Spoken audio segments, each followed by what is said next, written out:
All right, this is a quick home inspection overview of unit 17657.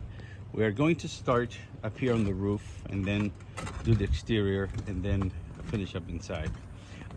So basically, you got the roof is in good shape, no cracked tiles, and the concrete packs are in good shape right here.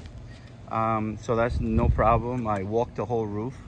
You have a little piece here and there, but they're usually corner pieces that don't really count as broken or cracked tiles.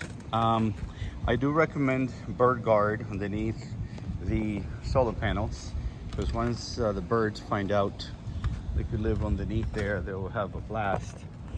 So no birds underneath now, but bird guard would be good.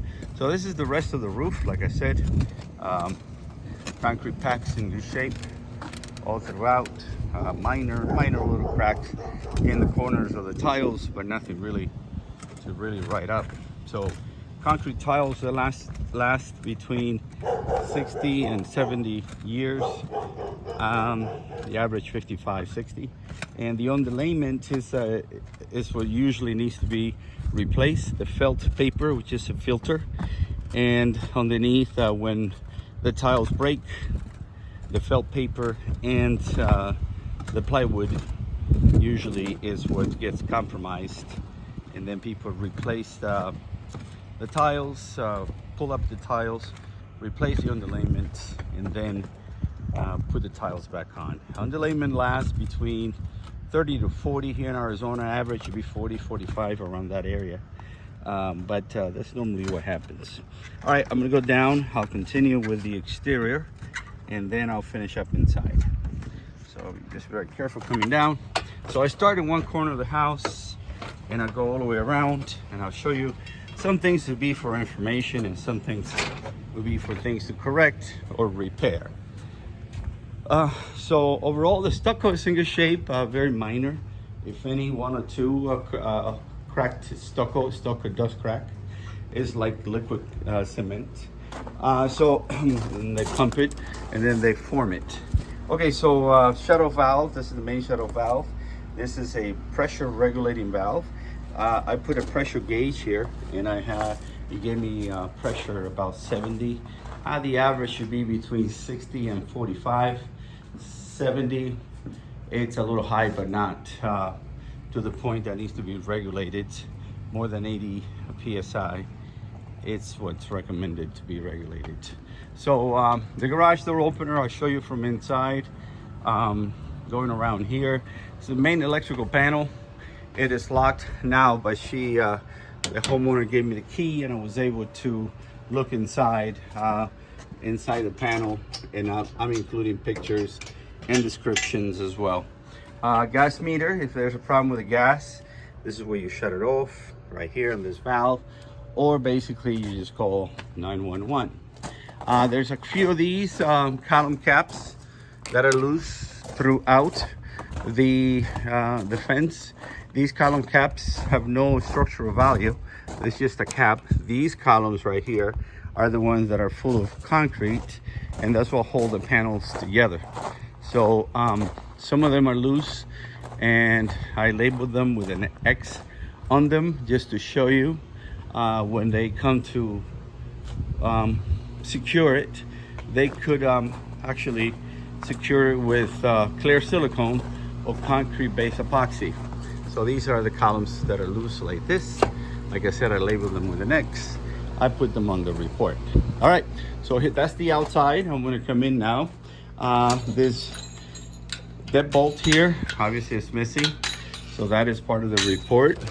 I'm gonna go all the way down to the entry door, because it has a key operated deadbolt, and fire department recommends that it would be thumb turn a key operated in case of a fire. So this is recommended to be replaced. Normally people do that, obviously, because you don't want people putting their hands in here. But in case of a fire, you'll be looking for a key if you light it up. So that's a recommendation in there. Not a lot going on. I check all the appliances. This has the anti-tipping bracket. I checked all the water and also ice. The ice maker is internal. It's right here inside the unit. So I go all the way around. I start in one location and come back on the same spot, just like outside. These are some of the things that I use to check the outlets. I'll show you in a minute. These are to check all the outlets. So I check this probe, two of these lights. That means it is good. And then it indicates me if there's an open outlet or open ground. Then this one I double check with this one as well. This one basically is wireless and it tells me we got power. And this one right here, just to measure, this one is to measure the voltage. It's 120 on these and 240 on the other ones. So that no problem with the electric. I check all the outlets. The fireplace is supposed to start on by just turning this switch. This is what we do as a home inspector.